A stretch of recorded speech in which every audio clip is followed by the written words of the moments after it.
Most companies don't collapse overnight. They may drift, clarity might go down, conversations might get quieter, decisions might take longer, maybe the standards slowly get lower.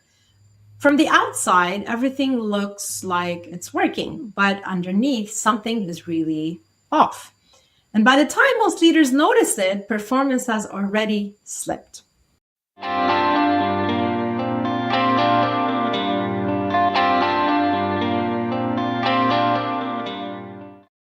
Welcome to the Neuro Leadership Edge. I'm Claire Hayek, neuro leadership expert, TEDx speaker, and founder of Mind, Soul, Purpose Team Building.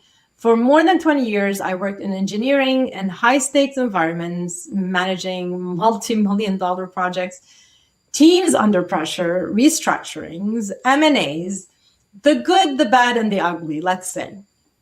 What I learned in those years is that pressure doesn't just test leadership. Pressure exposes literally the operating system behind leadership.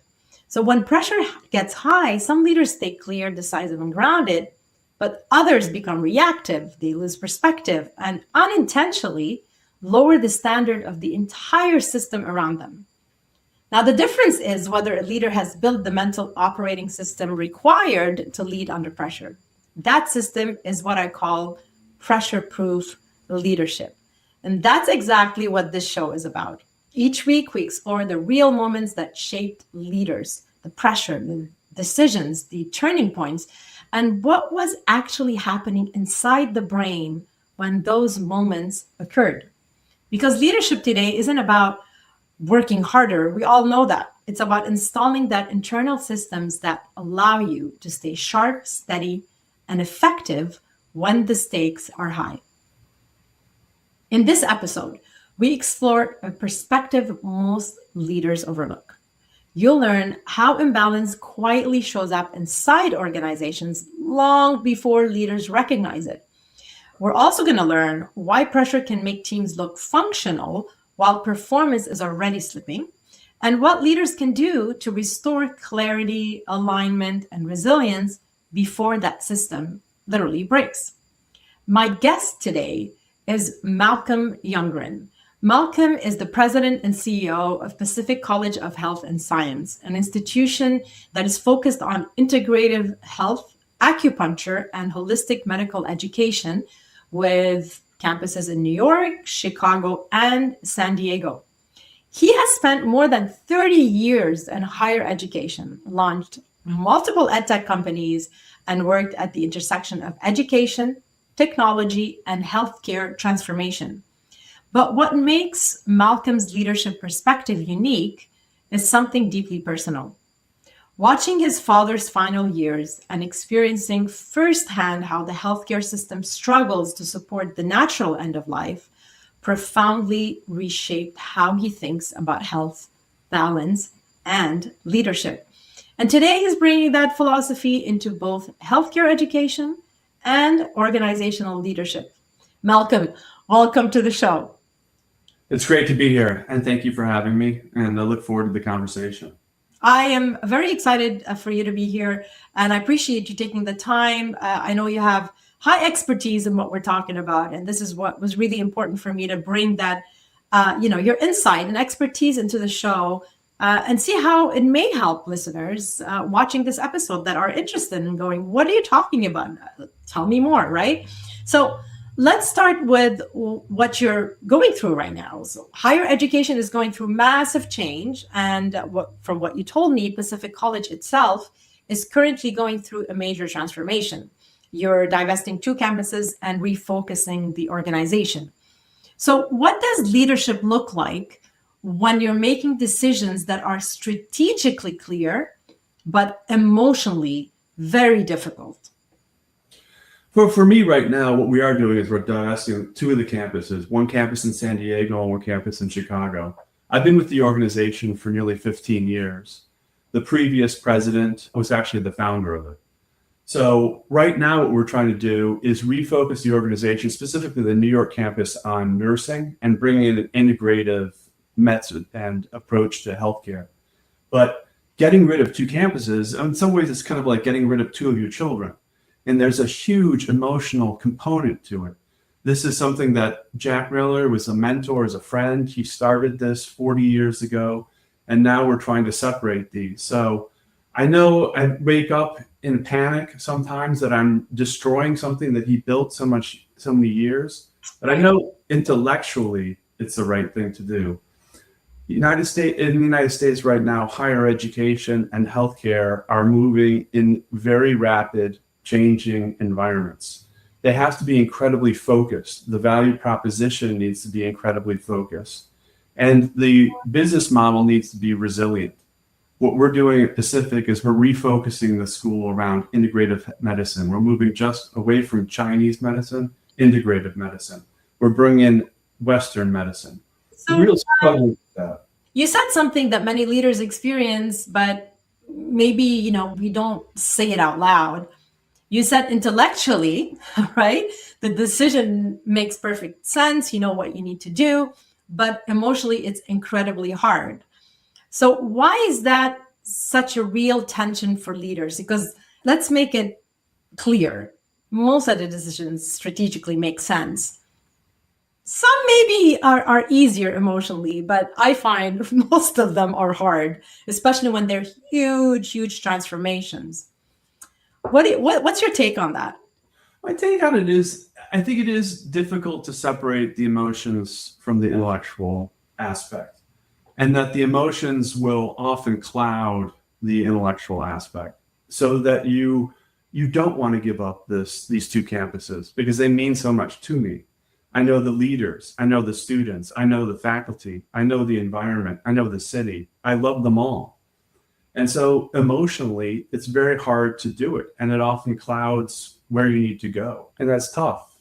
And this is perfect. I mean, what you just said is just perfect. When you look at it from a neuroscience perspective, you said it in different words, but you're saying exactly what neuroscience says. The thinking brain processes the strategy, right? The structure, the strategy. The emotional brain is processing meaning, identity, attachment, right? Yeah. So when leaders make structural decisions, reorganizations, divestments, layoffs, etc., they're not just managing a strategy. We're not only in the thinking brain, we're navigating human relationships and what you just said, right? Legacy, emotional investment. And those two systems in the brain move at very different speeds, which is why leadership decisions that are intellectually obvious can still feel incredibly heavy because the brain is not moving at the same pace, and right. Which is totally normal, but it's often underestimated. And we expect leaders just to move at the same speed, yet it's not that obvious. But your institution teaches acupuncture and Chinese medicine, which operates from a completely different philosophy than traditional Western healthcare. So we got listeners who may not know. Can you explain the core difference between the two philosophies? Yes, so Chinese medicine is a complete medical system, just like Western medicine, but it comes from a different philosophy about what is health. In the Chinese medicine system, you're looking at maintenance and you're looking at well-being and staying in well-being. And well-being is really defined as the balance of the mind, the body, and the spirit. It is a daily activity to keep in that balance, and it is a daily activity to keep balanced.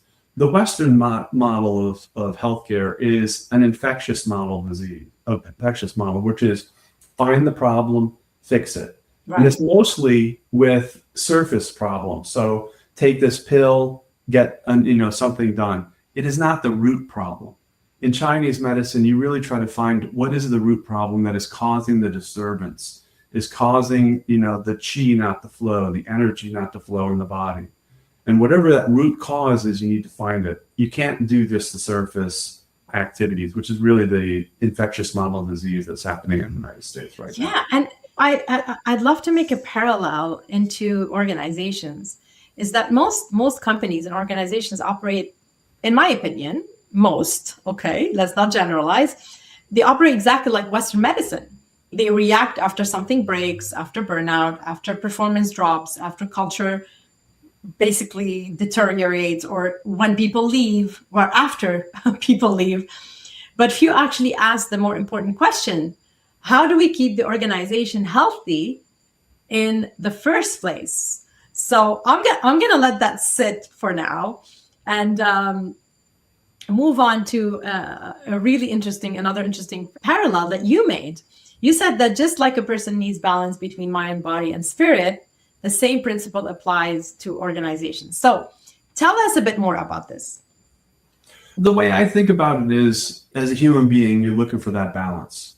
You're looking for the balance of the mind, the body, and spirit. And when you are in balance, the chi flows, the energy of the body flows. You are in a natural state of homeostasis and flow. Very similar to a business. Mm-hmm. The analogy would be that the strategy is the mind, that the organization is the body, and that the mission is really the spirit. And those three things have to all be working and have to all be functioning, and that there cannot be any stasis in the energy. If things get blocked in the strategy, if things get blocked in the organization, if things get blocked in the mission, then it doesn't flow. And when it doesn't flow, that's when it starts having problems. And those problems may be deep-seated and may take a long time to emerge. Mm-hmm. Just like a human being in the body, you're going to have energy that doesn't flow in certain parts of your body in Chinese medicine. Right. And what that does is it causes stagnation in the liver or the heart or the lungs. And over time, that comes out in different ways. It could be a dermatological problem. It could be a behavioral problem. Mm-hmm. You got to get down to the root cause of why it isn't flowing or what's happening. And those two things are very analogous. And I love that. It might not be exactly what you said, but I think, and correct me if I'm wrong, so mind is like the strategy and the thinking, right? In an organization, the body, the operations, I'm assuming, the execution, and the spirit is, if I can call it, the purpose or the culture. And I love that, because this is where I see the connection with leadership and neuroscience.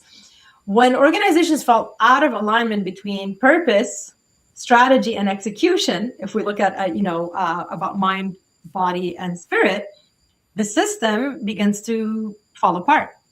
People are still working, the meetings still happen, projects are still moving forward, but something feels different, something feels heavier. And you get maybe certain signs, just like a body would react, right? Yeah. You start seeing things like maybe slower decisions, lower accountability, some people leaving, and etc. Maybe more tension in conversations, and you might just ignore those. but right. But eventually, the system, you'll realize that the system, something's wrong. I gotta fix it. The system itself is literally out of balance, and unfortunately, most leaders don't recognize it until the cost becomes visible. Now, you shared something very personal that shaped how you think about health. Your father passed away at 98 years old, and watching his final years changed your view of the healthcare system. Can you tell us about that experience?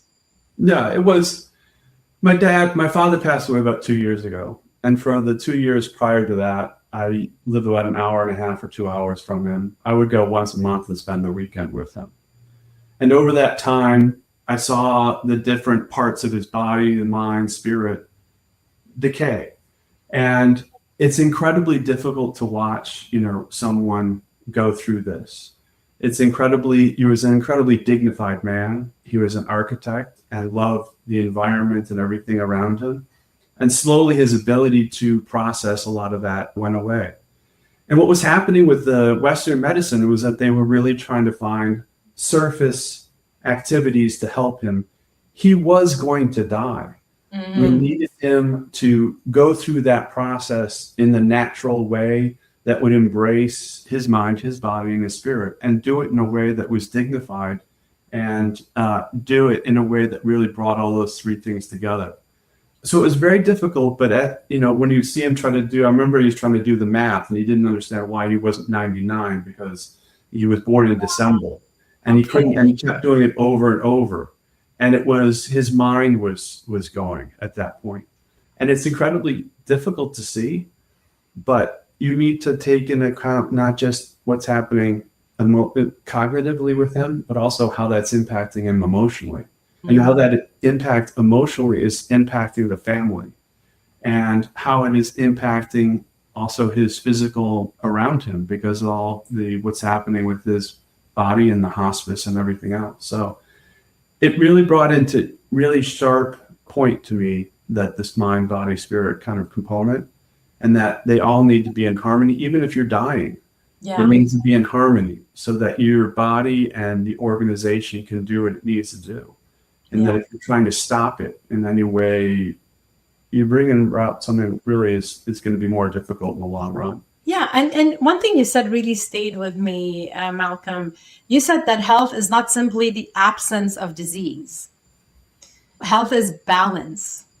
And that applies just as much to leadership when you think about it, because a leader can look successful externally while on the inside operating completely out of balance.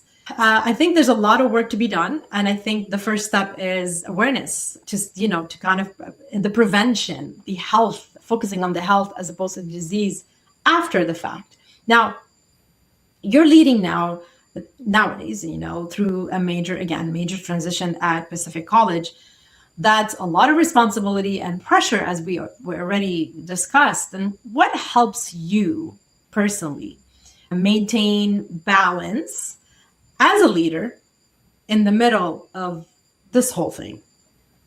Well, what really helps me is a lot of the principles of Chinese medicine. And really at the core of that for me is a meditation practice. Mm-hmm. In meditation, if you try to sit quietly and just let your mind be and let things come to your mind and flow away from your mind, over time, if you develop that practice, what it really does is there's a brief minute between reacting and responding.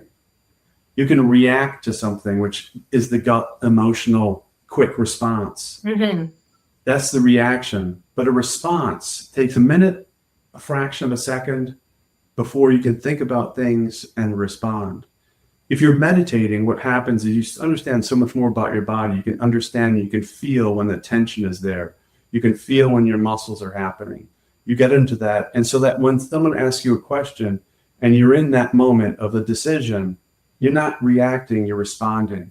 You're taking the pause, just a second pause before that reaction, and you're giving a response. Yeah, So meditation is so important to me, and meditation and meditative practice is just really key to that. This is so important because that's why maintaining balance as a leader isn't a luxury anymore. It's a responsibility. I mean, a lot is going on nowadays. And the thing is, your nervous system sets the tone for the entire system around you. So if you're not regulating your nervous system, however way you do it, and I love the fact that you brought up meditation, it's a practice of mental fitness, basically, because you're really training your awareness and your presence, that calm authority. And it's no longer something that we can ignore.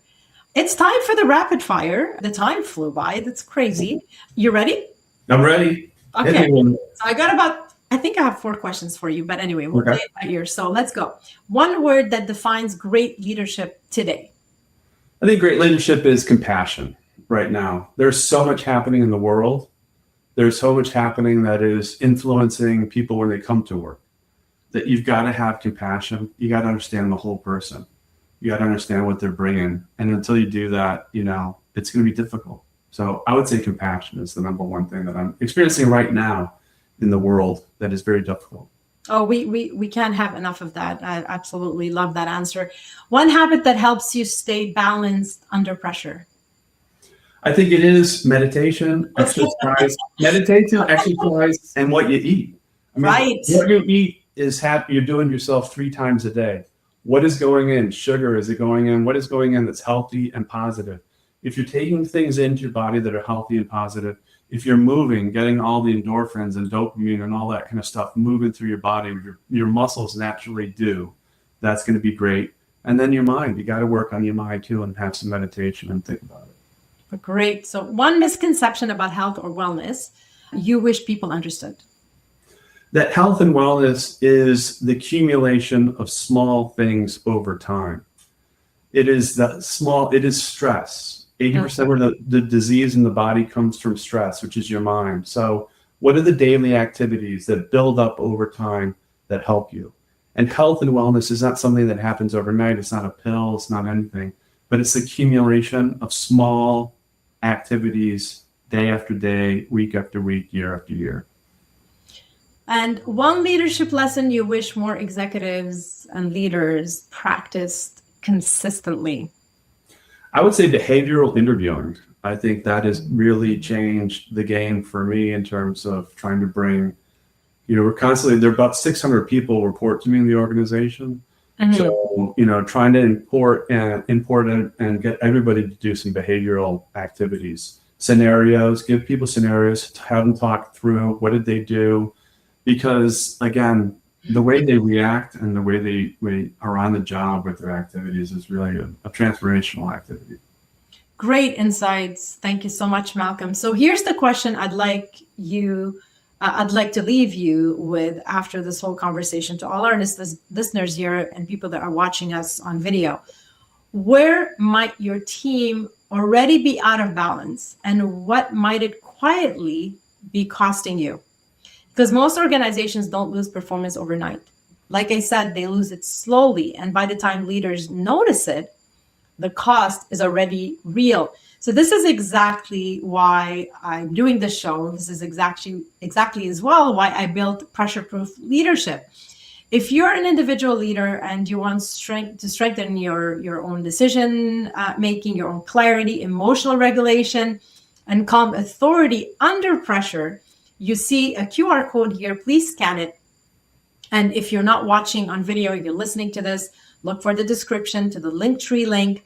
And you can look at my masterclass, Play at the Level You Were Built For. It's basically designed to help leaders understand how their brain operates under pressure and how to build that mental fitness required to lead at a completely higher level. And if you're leading a team or an executive group and you can already feel pressure quietly creeping in, connect with me on LinkedIn. That's the work I do. I work with leadership teams to build that resilience, that clarity before the cost of literally imbalance becomes too high. And of course, as always, if you found this episode useful, helpful, follow, share, subscribe, act, and share it with anybody that, you think, my buddy so-so or my colleague could really use this episode. This was very insightful. And as always, lead boldly, stay human, and remember, the strongest leaders don't just fix problems. They build systems that stay healthy under pressure. Malcolm, any last words before we wrap up here? No, it's been a great session with you, and it's been great thinking about it. And I think the last thing for people to think about is balance, the mind, the body, and the spirit.